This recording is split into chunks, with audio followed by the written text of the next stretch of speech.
Hello YouTube, Sam here from youtube.com/onlivegamer for the New Boston, and in this tutorial we're going to be talking about a major logical error that was in the previous tutorial. Now if you remember, for the enemy it's going to access current enemy.attacks at the index of current enemy.attack none. Now you can see for each one of the enemies we have different attack arrays. So we got zombie attacks, we've got villain attacks, and other stuff. So what we need to do is make all of these just attacks. Now you can see that we're going to get an error because we already have attacks in our enemy class. Now we can easily fix this. So since each of our villains only has 3 attacks, we can create public read-only attacks with 3 indexes as a string. And now for each one of those indexes we're going to have to add an attack. So attacks at index of 0 is going to be equal to eat brains. I don't know how I didn't notice this in the last tutorial. I guess I didn't really look at the log very closely when we were testing it. So then we'll set this one to claw. Then we'll do attacks 2 is going to equal throw up.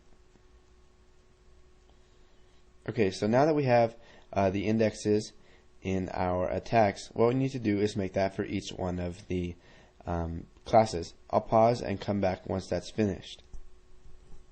Okay, so now that that has finished, you can see that I've got the I've added the items to the array in zombies, dragon, and villain VB.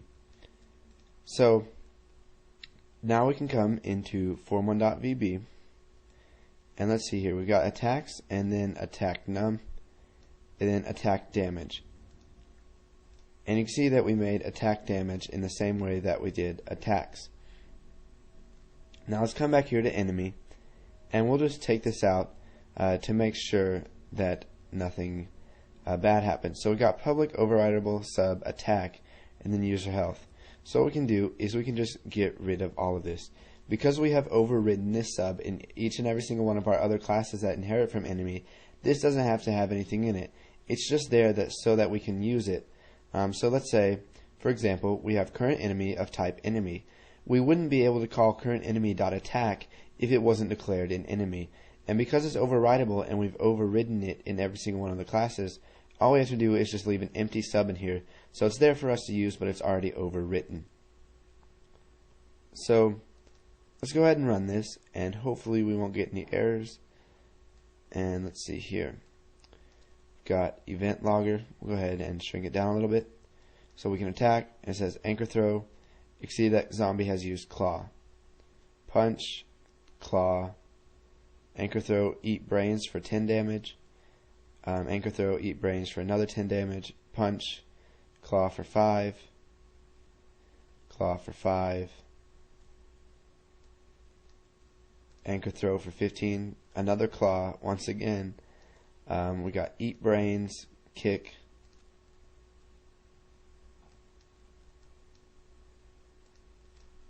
And you can see that Popeye has 1. So let's go ahead and close out of this. And we will close out of that right there. Let's just go ahead and make sure that everything works fine. So you can see that we didn't get any throw ups here. So let's see what went wrong. We need to make this with a max value of 3, so that it will generate 0, 1, or 2. Now let's just make sure we've done that in each one of these classes. Surprised I never found that error. But we'll go into zombie. Zombie's fixed, and we need to fix villain here. So apparently the whole time it hasn't been ever going to case 2. So now that we've got all that sorted out, let's go into form 1. Now I know I might get some comments from people not liking that I'm getting errors and that I have to fix them. But other people, especially people from my channel that I've watched, they say that I like it when I find errors and teach you guys ways to fix them and how you can incorporate that in your own programs. Okay, so when the enemy attacks, if Popeye is lost, let's go ahead and add that to the log. So new log dot add event, and we just want to say Popeye has lost. And just to make this more noticeable, we'll go ahead and do new log dot add event, and then we'll just separate this from the rest of the stuff that is in this log. So we'll copy this one more time, and you can see that it's going to say Popeye is lost, and it's going to separate it from the rest. So we'll do that once again for button attack, and let's go ahead, add that right there, and then new log dot add event, and then we'll add Popeye has won, and then we'll add this right here. So let's go ahead and run this. You can see that here is our form 1 and our event logger. So let's go ahead and spawn a zombie. So go ahead and click attack.